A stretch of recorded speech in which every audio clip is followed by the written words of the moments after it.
Bi alamsa utukalo kile fɔlɔ sama filani mugan nani YITV filɛba jama Mali kɔnɔ ani Mali kɔ kan aw minnu tɛ sɛgɛn an lajɛli la sanga ni waati an b'a fɔ aw bisimila an ka bi don kibɛrɛw kɛnɛ kan.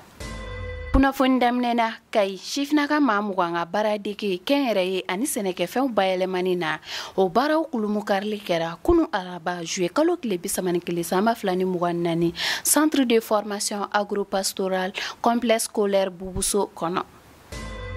Alisa Amdoni jamana kɔnɔ kibareyaw ye Mali ministru ka lajɛ min kɛra kunu araba juillet kalo tile 31 samba filani mugan nani o y'a yira k'a fɔ Mali bɛna foroba pankuru cakɛda kura do dayɛlɛ mun tɔgɔ bɛna kɛ Mali Airline ye walasa ka tanikasegi nɔgɔya jamana kɔnɔ ani jamana kɔ kan.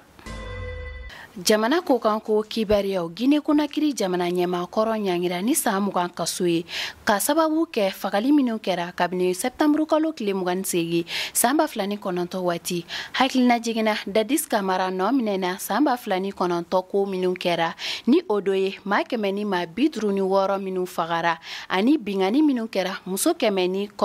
kan.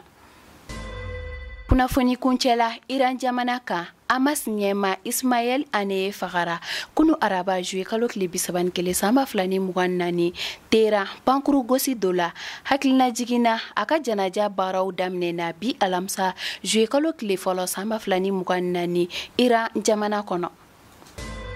Nin kunnafoni damadɔni bɛ dansigi kɛ an ka bidon kibɛrɛyaw la aw ni ce aw ka ɲɛmadalu la YITV telen b'aw dɛmɛ ni aw ka laɲiniw sabati aw k'an bɛn tiɲɛ waati wɛrɛ.